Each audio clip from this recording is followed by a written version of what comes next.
koy ubbi ci événement mars yi ñu ngi def reconstitution des faits sur le cas Pape Abdoulaye Touré ñun daal dafa mel ni bu dëkk bi xawee yëngu rek ñu génnee ñu ay dossiers rek pour calmer les nerfs. waaye gars yi instant bi dañoo découragé si justice. waaw effectivement bon c'est toujours bien parce que tant que nekk na ay actes yoo xam ne ñu ngi koy poser mu dem ci dans le sens de rendre justice c'est bien et puis mën nañ jàpp ne peut-être aussi ci conséquence après le 8 yi la. ak nu ma koy tudd détermination bi nga xamante ne premier ministre def na ko ci parce que là ben le 28 journée bi di ñëw. mais loolu mettre nit ñi devant leur responsabilité la. kese. waaw mais loolu la mettre nit ñi devant leur responsabilité wax leen ni famille yaa ngi nii parce que gars yi bu ñu dajalee foofu ba famille ñëw. ñi nga xamante ne ñoom la ci seen ay doom loru wala ñoom ci seen bopp ñoo ci loru am ci. nekk ci ay victimes ay blessures ak ñoom seen. ñi nga xamante ni tëj nañ leen kaso ak yeneen sénégalais yi nga xam ne dañuy ànd ak ñoom dina xaru loolu bu ñu fa dajaloo ben le Sénégal tout entier monde bi tout entier danañ jàkkaarloog loolu su ko defee ñi nga xamante ni ñoo am la qualité pour mën a agir. bu ñu agirul ba tey su boobaa le peuple et le monde les regarde. dañ leen ne gis ngeen ñii dajaloo fii ñoom la lii arrivé leen te li ñuy réclamer tout simplement du absolument rien du tout d'autre li leen warloog ñoom muy def justice. te loolu en fait dafa nekk ci loo xamante ni comme sànq yaa ngi koy rappeler nga ni promesse électorale la woon dépassé na ko sax. dépassé na ko de. yàlla xam na ko c'est-à-dire c'est devenu une exigence loolu par force la c'est-à-dire tu le fais. gars yi ne la waaw góor lii la ñu waxante woon. tu le fais pas sénégalais dañuy sanctionner loolu gars yi duñ ci sax amul demal maa ngi ñëw donc moo tax c'est des questions yoo xamante ni il faut les régler. li ci naqari nit ñi encore une fois mooy le fait que mu traîner tirer en longueur et cetera parce que waxuñu ne cas yëpp ñoo yem. am na ci cas yoo xamante ni c'est un peu plus compliqué à régler loolu nit ñëpp mën nañ ko comprendre. mais am na ci yeneen cas yoo xamante ni régler ko warut a jafe. L'exemple que je prends, souvent ma jël exemple boobu je pense il s'appelle Ibrahima Fall ou Alassane Fall. mais moom dafa lay expliquer carrément que commissariat sangam lañ ma jàpp jour sangam fa lañ ma torturer ba actuellement nii voilà mooy loolu souvent ma ne pour un peu wodd wax ji góor jëmm la ci dese. tu vois donc loolu. j'ai entendu ça. mais ça. kooku après dundam lan la. ah ben. tu vis pourquoi. léegi nag te xam nga loolu c'est-à-dire xam nga ban jour lañ ko téye xam nga fan lañ ko téye. gars yi dañuy tenir registre xam nga ñu fa nekkoon mais loolu su fekkee ni yow loolu yu ndaw yu kii yooyu réglé woo ko mais après les gens vont se dire que yow sa volonté fan la ne. loolu mooy problème bi te léegi nag loolu nit ñi duñ ci noppi. ñi ci nga xamante ni danañu wax ñu leen di dégg danañ ci wéy di wax. ñi nga xamante ni danañ ci mën a di jóg di sol seen daal di ci dox danañ xëy di ci sol seen daal di dox tant que le nécessaire n'a pas voilà defuñu ko parce que loolu moom say te gis nga encore démb rek maa ngi koy wax gis nga Sénégal seetlul lépp lu fi am souvent sax je le dis lu fi am ci lu ñaaw réglé wuñ ko buy amaat day gën a pire day gën a pire c'est-à-dire tey on te parle 2011 dañ lay wax ay affaire de nu ma koy tuddee ci 11 morts. 14 en 2011. 2021 2024 nga ñëw ñu lay wax plus de 80 morts. c'est-à-dire lépp loo xamante ni dafa arrivé fii te ñu bàyyal ko réglé wuñ ko comme il se doit c'est-à-dire buy arrivé waat dafay gën a. day gën a doy waar donc loolu nag sénégalais yi en fait. cycle boobu il faut mu am. fuñ koy arrêter une bonne fois pour toutes nga xam ne Sénégal kenn dootu fi jël alalu réew mi dem ak moom noonu wala nga jël def fi loo xamante ni ay nit dañ ciy ñàkk seen i bakkan après dara du la ci arrivé dara du la ci fekk sur ce cas là de 2021 xam nga tey on parle le cas Pape Abdoulaye Touré mais Pape Abdoulaye Touré kenn la rek ci ñi nga xamante ni ñoom la ñu torturé am na ci ñu ci ñàkk seen bakkan rawaan mu ngi wax sànq que ni am na ci yoo xamante ne yu terre à terre la yu ñu war a lijjanti moom wax na le cas ki ñu jàppoon mais aussi doyen Samba fii la ñu toog gis ay nervi yuy mater la population. ces nervi génnee ci ab siège yor ay ngànnaay di dem ci askan wi dégg nañ fi ay audio di wax ci nervi yi. pour lijjanti cas boobu il suffit de vidéo yaa ngi fi. yenn témoignage yaa ngi fi. am na député bu taxaw assemblée nationale tudd benn mbër nommément. te ba tey kenn waxu ci. moo tax nag ma ne la. donc pour lijjanti ko du doon lu jafe. moo tax ma ne la. xoolal rek moment bi ñu génnelee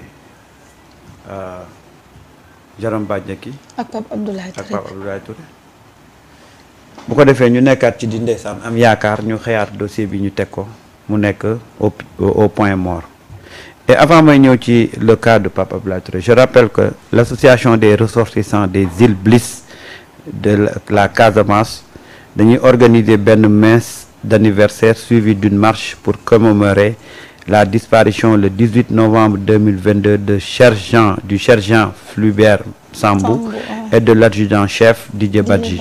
Dimanche lay nekk messe bi 11h la paroisse des martyrs de l'Ouganda. Marche bi itinéraire bi martyrs de l'Ouganda lay commencé ba rond-point Jet d'eau. bu ko defee dañ ci ànd ak Amnesty International ak li nga xam ne moom mooy des organisations des droits de l'homme ñoom ñoo ci nar a nekk ak la famille de Fulbert Sambou et de Didier Badji. Donc demain lay nekk à partir de 11h paroisse martyrs de l'Ouganda 13h le marche bi di commencer ba fële nga xam ne moom mooy rond-point Jet d'eau.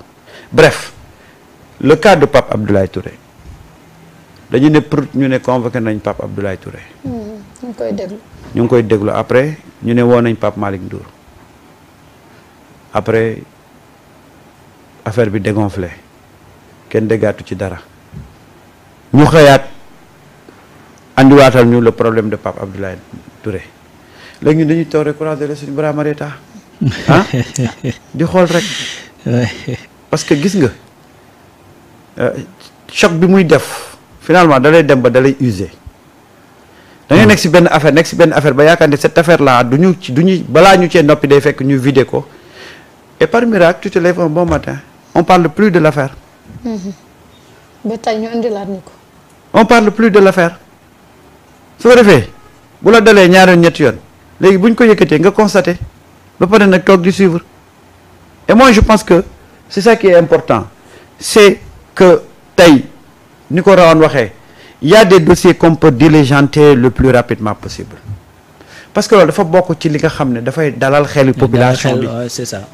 su fekkee population bi ne parce que population bi ñoo la gën a xam ne li affaires yi di bëri yëpp am na ci yu ñu mën a régler maintenant mais am na ci yoo xam ne ça demande c'est complexe c'est compliqué loolu population bi xam nañ ko de mais wane lu xam ne dana dalal xelu population bi pour ñu ne kat ñii ñu ngi ci mais la population n'a pas demandé à ce que ces affaires-là soient soulevées aujourd'hui et vidées demain population bi xam nañ ni justice di fonctionner mais xam nga lan lañ wax waaye nañ ko tàmbale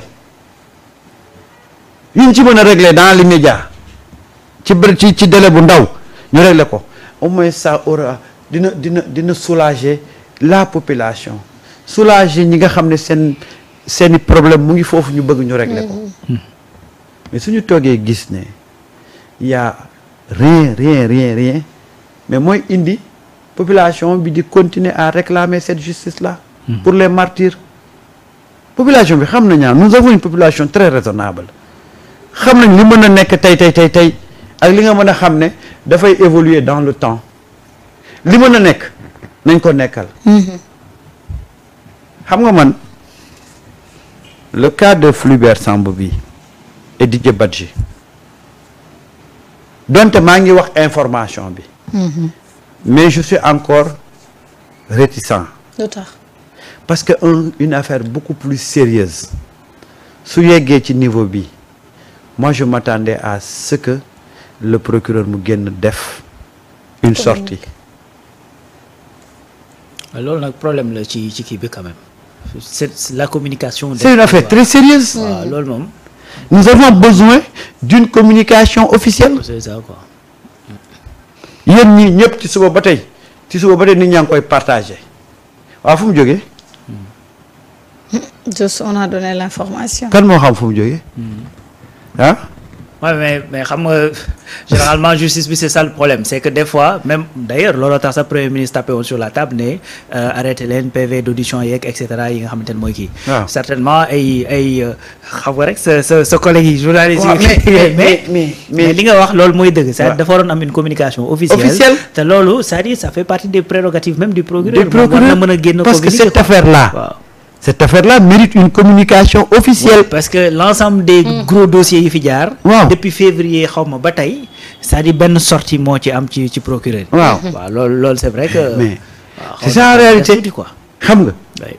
man maa ngi wax ni information bi même su fekkee mënoo génn def point de presse nga def mais communiqué. sort mais génneel benn communiqué waaw c'est ça. surtout quand il s'agit de l'affaire Fulibert Sambou et de Didier Badji C'est vrai. ah Ouais. il doit y avoir une communication officielle tey da ngay wàcc sa kër rawaan ñibbi nit ñëw ne la waa rawaan yéen information bi ci kii bi fu ngeen ko jëlee lay wax ah man de ci maa ngi ko jëlee ci benn waay mais waajooju nag d'habitude moom du juum ci ay information ama waaw noonu ngay wax rek bu ko defee nga dem ci waajooju it mu nekk c'est-à-dire que quand il y a des affaires aussi sérieuses ça doit être accompagné d'une communication officielle pour ñu xam ñu qu'on soit fixé xam ne lii c'est une communication officielle fii le dossier bi toll Ouais, et puis des faits aussi graves yoo nga xamante ne moom ngay poursuivre. wala bu ngeen yeewoo suba ñu ne leen nag féeg la xëy Je ne le pense pas. ah je pense Non, pas je que ne le les pense faits waaw non mais non en fait Non, depuis non, ci suba waaw je comprends l'inquiétude aussi. depuis ci suba je suis en train de voir c'est-à-dire que la source officielle de l'information je ne remets pas en cause la crédibilité des gens qui l'ont distribué qui l'ont partagé mais moi je suis journaliste j'ai besoin d'une source officielle quand même par rapport à des affaires aussi importantes